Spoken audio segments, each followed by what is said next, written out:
show your face. Show your face, please, with sugar on top.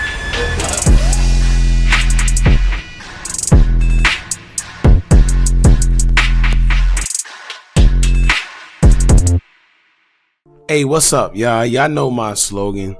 I don't know it all, but I know what I've been through. Now, before we get into this video, please make sure you head on down to Instagram and follow us on our official Instagram page at hookahanonymous_. Alright, we're able to be a little more explicit, a little more uncensored, and share content freely without running the risk of having our channel terminated. So, once again, make sure you head on down to Instagram and follow us on our official Instagram page at hookahanonymous_. Alright, now let's get into what you guys came here to see. Now, popular YouTuber Bill Omar Kataskilo, aka OMI and the HELLCAT, most known for his flashy lifestyle on YouTube, has been sentenced to 66 months in prison after being found guilty of running a cable TV piracy scam. OMI became popular for showing off his jewelry, houses, and six-figure high-end cars that he would regularly buy in almost every episode. Cars ranging from Dodge Hellcats, Lamborghinis, Mercedes-Benzes, Bentleys, Porsches, you name it. People became sketchy, wondering where all of this money came from, being that OMI wasn't your typical rapper or athlete. Most just figured he sold drugs or did something illegal, and it didn't help that OMI has admitted in a few of his vlogs that his father had actually sold drugs back in the day himself and also did some time in jail.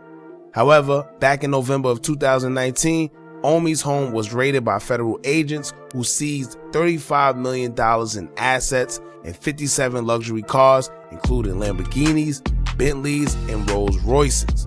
Now, the 34-year-old was charged with conspiracy to commit copyright infringement, tax evasion, and fraud for his illegal online streaming service websites. He, along with partners Jesse Gonzalez, 42, of Pico Rivera, California, and Michael Barone, 36, of Richmond Hill, New York, have also been charged. According to the 69-page, 62-count indictment, the partners ran an illegal streaming service from 2016 to 2019 using various names such as Reboot, Gears TV, Reloaded, and Gears Reloaded that offered subscribers all-inclusive access to content from companies like Comcast, Verizon Fios, DirecTV, HBO, and others for as low as $15 a month. Now, prosecutors say they collected over $30 million in subscription fees, which they tried to hide by distributing to various apps and bank accounts. Now, I'm not the smartest man in the world, but they say they only collected over $30 million in subscription fees. But they also say that they seized over $35 million in assets and 57 high-end luxury cars. You know, I don't know the calculation. I don't know if that goes to what they grossed in total or that's just the subscription fees alone. Who knows? Now, when everything first went down, OMI was interviewed by Fox 29 and asked how he felt about his charges. And he said, quote, "I found a loophole, I ran through it, and I did great. There are other colleagues in the same business I was in, and they never got in trouble with the FBI." Pretty much implicating that there's other people who are in the same field as him, who's been doing the same thing for years, some even on a larger scale, but ironically, they never been in trouble with the FBI. So, OMI pleaded guilty last year in 2022 and was finally sentenced today to running one of the most elaborate and successful cable TV piracy schemes ever prosecuted by the US government. In addition to his sentence, OMI was ordered to forfeit more than $30 million in assets, including nearly $6 million in cash and cars including Lamborghinis, Porsches, Bentleys, and McLarens, as well as a portfolio of more than a dozen properties he garnered across Philadelphia. Sounds like they really wanted to send a message to OMI and anybody else who thought about running a scheme like this in the future. They took homes, cash, cars, jewelry, literally everything.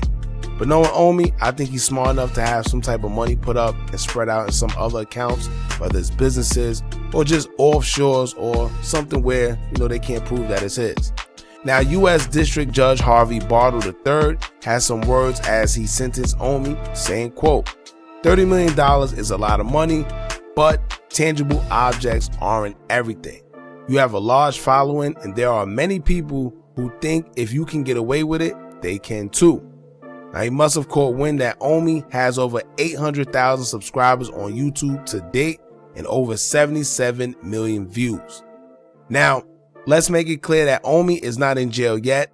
I'm not sure when he would surrender himself in and start to serve his time, but today was just the sentencing, meaning he was made aware of the time that he will be serving. I see blogs posting in their headlines, OMI goes to prison or OMI starts his 5-year sentence. No, he was only given 5.5 years today, in which he will be serving soon. I'm sure he would keep us updated, as he mentioned that before turning himself in, he will be making one last video. Now, in the video posted to his Instagram story, he says that he has to pay back 10-point-something million in restitution and another 5-point-something million in restitution to the IRS. Now, we ain't pocket watching, but I told y'all earlier that they claim OMI only amassed about $30 million in the scheme. When it comes to subscription fees, it sounds like someone was probably off in their calculations, but hey, that usually happens. The feds can only account for what they can find, and I pretty much leave it at that. Now, 66 months for multiple millions of dollars sound like a steal to me. I don't care what nobody say. It's almost like Pretty Ricky artist Baby Blue, who scammed the government for $24 million in PPP loans and was released after only serving a year in jail. You know, I mean, if you've never been to jail before, then you'll probably think, you know, it's crazy to do a year in jail for some money. But $24 million for just a year sounds like a bargain. I don't care what nobody say. But anyway, what I'm going to do is put the actual video of him speaking on how everything went at the end of this video. So if you made it this far in the video, y'all can hear OMI explain to y'all himself on how things went and what to expect in the near future for all of OMI's fans out there. And on a more positive note, shout out to OMI, because aside from the fraud stuff he's accused of, he spreads a lot of positivity and motivation on his YouTube channel. He's definitely humble, has a good heart, displays gratitude, and has no problem dropping gems and information that could potentially help others. You know, especially when it comes to doing business. His grind is amazing, and no matter how much he may flaunt, he always shows appreciation for those around him, and he also helps a lot of people out, you know, when it comes to whoever supports him. So I hope this video brought some type of clarity. I appreciate y'all for checking out this video. Make sure you like, comment, share, and subscribe. Hit that bell so you're notified every time we drop new content. And remember, as long as you keep on watching, I'm going to keep on dropping. And I'm out. All right, guys, so I've been away from social media for a while because this is the moment I've been dreading. Facing 27.5 years. We all know it started at 500, but I just got sentenced today. I feel like the judge was super fair. He heard everyone's testimony about my character, everyone who came to court. The judge ordered me to 66 months in federal prison, which I feel as though it's fair, for especially how much money I made. I had to pay 10-point-something million in restitution, which they already have, which will be applied to which they already got the money now. And I got to pay another 5.7 million in restitution to the IRS. So, you know, I'll be home in the next 2 to 3 years. I hope you guys continue to support Reloaded Universe. I got 60 days. Once again, this has been a long time coming. I had a seizure done in 2019. I got charged in 2021. You know, the judge was super lenient but fair, but also didn't want to deter other people from committing the same type of TV piracy that I committed. I was talking everything in detail. I'm coming out with a new YouTube video. It'll only be done by Devin Wade, and we'll talk about it. But it's over. I already know what I'm doing. I know what I'm getting. There's no more stress, no more nothing. I know when I come home, everything will be fine. I'm good. 66 months was super fair, and you know, it sucks for my kids, but I'm happy with it. It's probably a salvation for my fat ass to lose some weight anyway. So.